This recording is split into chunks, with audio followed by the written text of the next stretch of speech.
तो दोस्तों, एक और नया दिन और मैं बलजीत परमार हाजिर हूँ एक नई कहानी, नया किस्सा लेकर।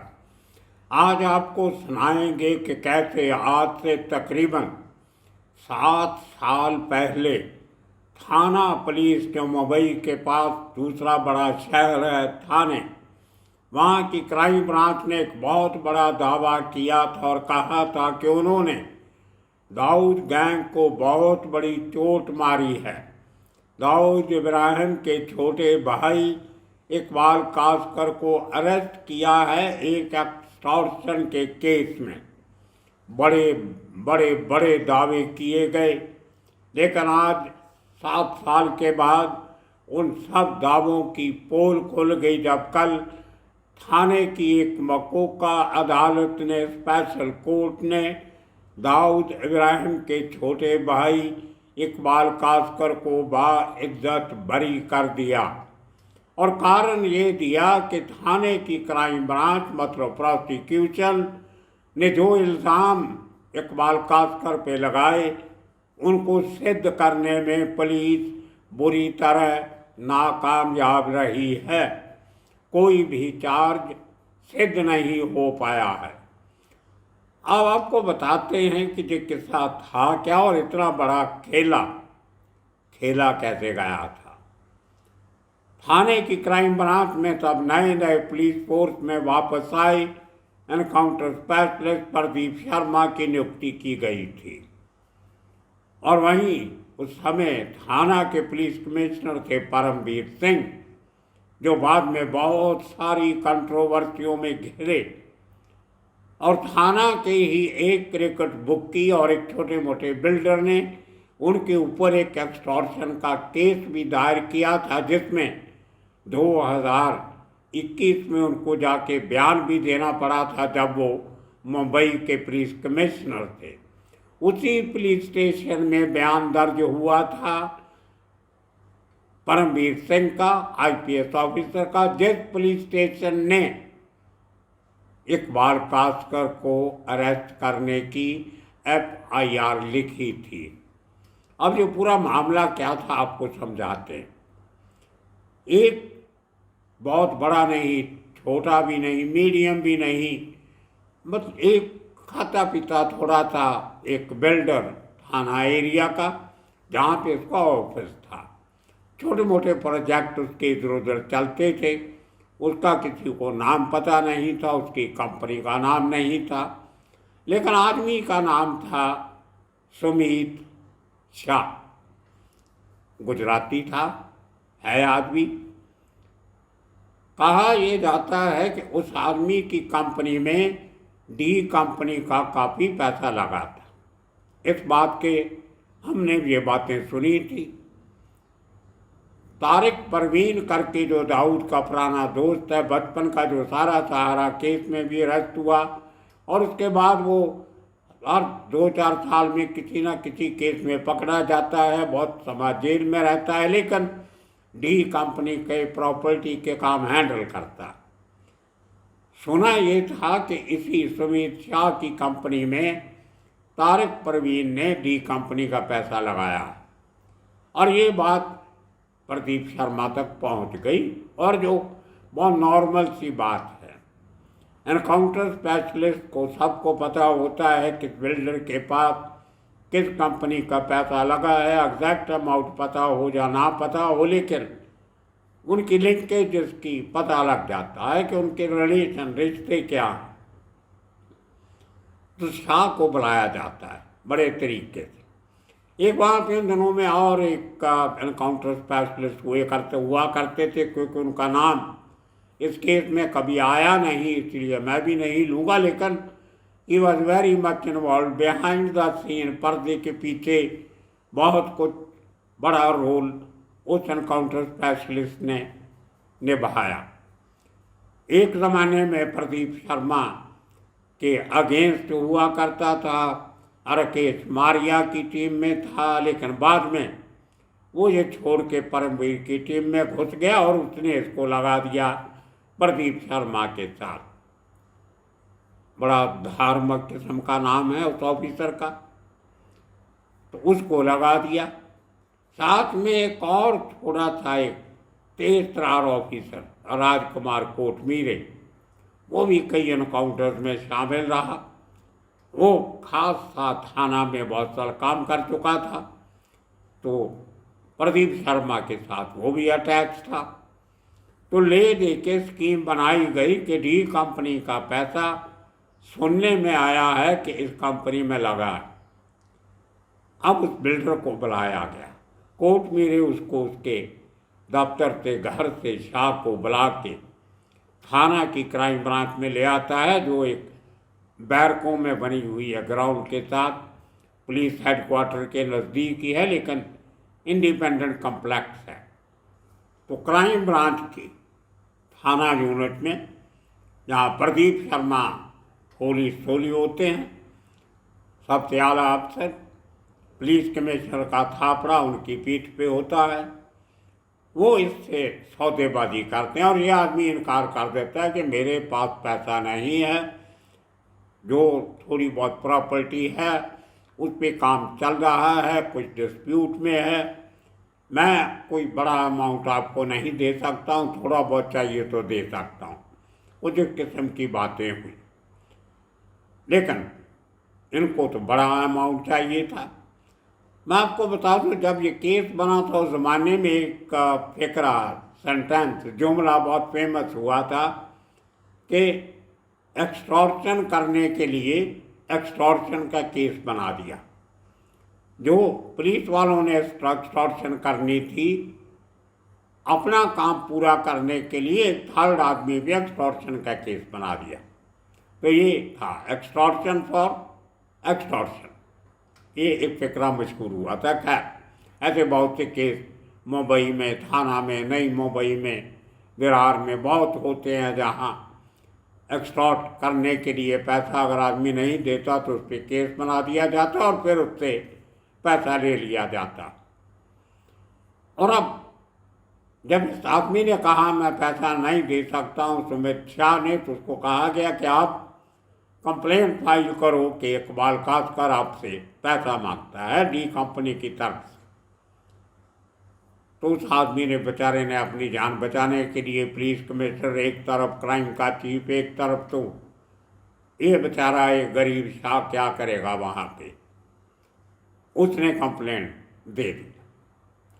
और उसके बाद इसी कोटमीरे को, और वो जिस एनकाउंटर स्पेशलिस्ट का मैंने नाम दिया है, जिसका नाम कहीं आया नहीं, लेकिन he was very much part of the entire episode, ये जाते मुंबई में, जहाँ पे इकबाल कासकर अपनी बहन के, जो उसका पुराना घर था गार्डन हाउस, वहाँ पे रहता था हसीना पार्कर की डेथ के बाद। ये बात है अक्टूबर 2017 की, आज से 7 साल पहले की। और वहाँ जाने के पहले थाना क्राइम ब्रांच के जो अफसर अपने खास खास पुलिस, पब्लिक, जो प्रेस रिपोर्टर्स होते हैं, उनको इन्फॉर्म कर देते हैं कि आप वहाँ पे पहुँच जाओ गार्डन हाउस में, को बड़ी खबर आपको मिलेगी। इसके पहले कि थाना क्राइम ब्रांच की टीम मुंबई में नागपाड़ा के गढ़ में आके वहाँ पहुँचती, वहाँ प्रेस का जमावड़ा पहले से था। जो बात मुंबई पुलिस को गवारा नहीं आई, वो भी बताएंगे आपको।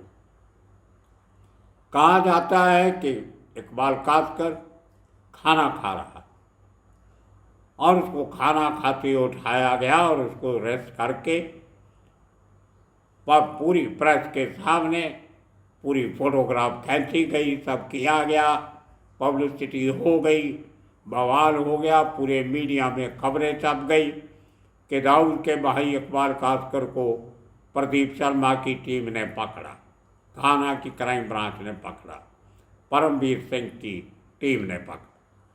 ये सुर्खियाँ बन गई और कई दिन चलती रही। इकबाल कासकर को पकड़ के बंद कर दिया गया और उसके लिए कोई जेल जाना नई बात नहीं थी। पहले भी काफ़ी साल वो आर्थ रोड जेल में काट के आया था। वो किस्सा हमने आपको सुनाया था, कहते जब जो जेल में रहता था तो रोज़ के लाखों रुपए उसकी देख रेख में खर्च होते थे और वो अल्ताफ भाई वहाँ पे अपना स्कूटर लेके बाहर बैठा रहता था, जेल पे लाखों रुपए अपने स्कूटर की डिक्की में रख के अंदर से चिट्ठी आती थी तो पैसे दे देता था। ये दस्तूर है। इतने मुस्तफा मजनू का आदमी भी हुसैन भाई अपना लबरेटा लेके बैठा रहता था बाहर। लेकिन आजकल वो दस्तूर खत्म हो गया। आजकल पूरे के पूरे पैसे आपको जेल के बड़े अधिकारियों को देने पड़ते हैं। महीने का सौदा कर लो, उतने पैसे उनको दे दो, आपको हर चीज़ जो चाहिए वो आपको जेल के अंदर मुहैया हो जाएगी। आपको अपना आदमी भेजने की ज़रूरत नहीं है।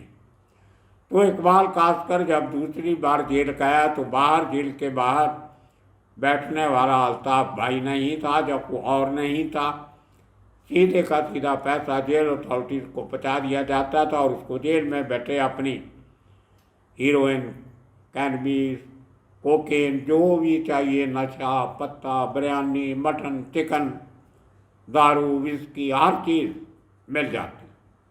लाखों रुपये महीने के देने पड़ते। आपको शायद हैरानी होगी कि सिगरेट जो होती है बाहर 10, 15, 20 रुपए की बिकती होगी, लेकिन जेल में एक सिगरेट की कीमत आज के हिसाब से रेट से 200 रुपया। अंदाज़ा लगा लीजिए कितने पैसे खर्च होते होंगे अगर आपने अपने आयाशियाँ या अपने जो नशे पत्ते हैं आपके वो पूरे करने हैं तो आपको उनकी कीमत चुकानी पड़ती है। और दाऊद गैंग के लिए कोई फ़र्क नहीं पड़ता, बहुत पैसा कमा के रखा हुआ है, करोड़ों रुपये। पहले जब ये भाई जेल में था उन्होंने खर्च कर दिए करोड़ों, अब पिछले 7 साल में भी खर्च कर दिए होंगे, लेकिन उनको जेल में पूरी ऐश व आराम मिलता है, कोई दिक्कत नहीं होती। जो उसको नशा चाहिए जेल में मिल जाता है, और क्या चाहिए आपको। खैर, तो इसको पकड़ के बंद कर दिया जाता है। लोगों की स्टेटमेंट रिकॉर्ड होती हैं, बयान रिकॉर्ड होते हैं, और इस केस की गंभीरता को देखते हुए मुंबई थाना के पुलिस कमिश्नर परमवीर सिंह मकोका लगाने की इजाज़त भी दे देते हैं। Maharashtra control of organised crime act वो लगा देते हैं और उसमें ज़मानत नहीं होती।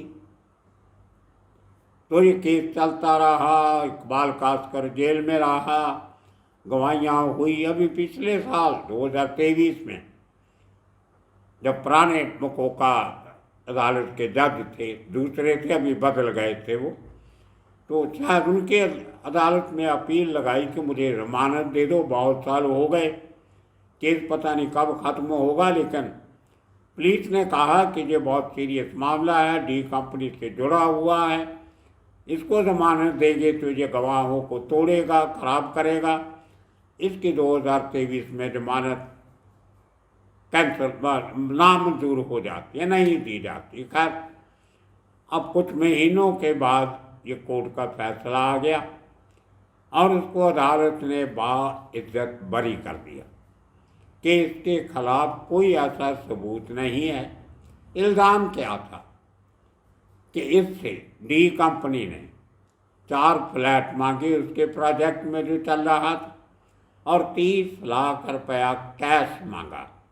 ये इल्ज़ाम थे। टोटल अमाउंट अगर लगाएं थाना में, उन फ्लैट की कीमत लगाएं तो ले दे के कोई 3-4 करोड़ का, 4 करोड़ का केस बनता है। लेकिन 7 साल पहले शायद पुलिस ने 3 करोड़ का ये रकम लिखी थी कि 3 करोड़ रुपया डी कंपनी इस बिल्डर्स में इच्छा से मांग रही थी, जो इसने नहीं दिया, इसलिए इसको जान से मारने की धमकी मिल रही।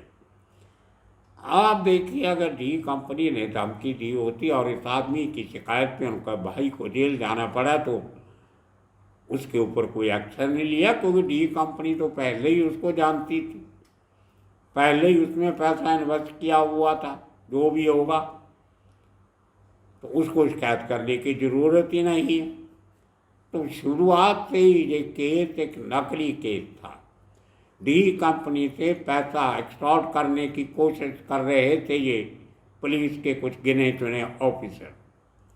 और कहा यह भी जाता है कि इसको अरेस्ट करने के पहले इन ऑफिसर्स के एक एजेंट ने छोटा स्टील से बात की कि तुम्हारे भाई के पास हमारे पास सबूत है कुछ देख लो, हो सकता है तो करो, नहीं तो हम आपको इसको अरेस्ट कर लें।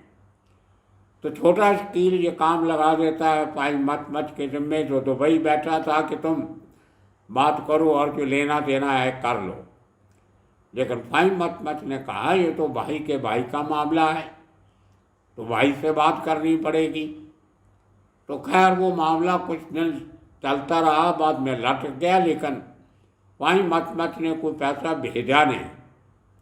इसलिए वो जो एजेंट थे, दलाल थे पुलिस वालों के, वो नाराज़ हो गए और ऑफिसर लोगों को कह दिया कि पैसा नहीं आ रहा, आप केस बना दीजिए। खैर केस बन गया, अब 7 साल चला और कल अदालत ने इकबाल कास्कर को बरी कर दिया। लेकिन मुझे लगता है कि इकबाल कास्कर की तकलीफ खत्म होने वाली नहीं। उसके ऊपर अभी भी एक मनी लॉन्ड्रिंग का केस है, जो ईडी जिसकी जांच पड़ताल कर रही है। एनआईए का केस था जिसके बेस पे ईडी ने अपनी इंक्वायरी शुरू की थी। वो केस अभी पेंडिंग है, शायद जल्दी उसका भी फैसला हो जाएगा। अब देखना ये होगा कि और कितना समय इकबाल कास्कर को जेल में रहना पड़ता है। एक ही भाई है जो हिंदुस्तान में, बाकी सब बाहर बैठे।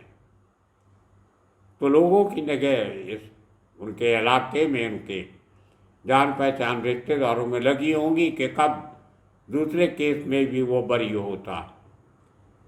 और इसका एक और बहुत बड़ा फॉल आउट जो इस केस का हुआ था, जब थाना पुलिस इकबाल कास्कर को नागपाड़ा से उठा के लेके गई थी, तो उसका मुंबई पुलिस ने बहुत सख्त तरीके से विरोध किया था।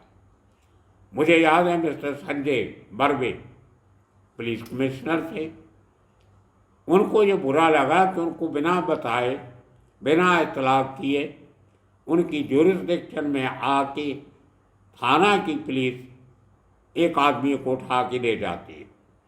उन्होंने एक बहुत सख्त लेटर लिखा उस समय के डायरेक्टर जनरल ऑफ पुलिस, जो मिस्टर सतीश माथुर थे। 2016 से 2018 तक वो मुंबई के महाराष्ट्र के डीजीपी रहे। उन्होंने इस लेटर को बहुत सीरियसली लिया। परमवीर सिंह को तलब किया गया और उससे ये पूछा गया कि आपने मुंबई पुलिस को बिना बताए मुंबई में ये रेड कैसे मारी और एक आदमी को कैसे उठा के ले गए। खैर को माफ़ी वगैरह मांगी, सॉरी कहा, परमवीर ने आगे से ख्याल रखेंगे, हो गया। लेकिन सतीश माथुर यहाँ रुके नहीं। उन्होंने होम मिनिस्टर को एक लेटर लिखा, होम मिनिस्ट्री को, कि इस तरीके का जो प्रचलन है उसको बंद करना चाहिए।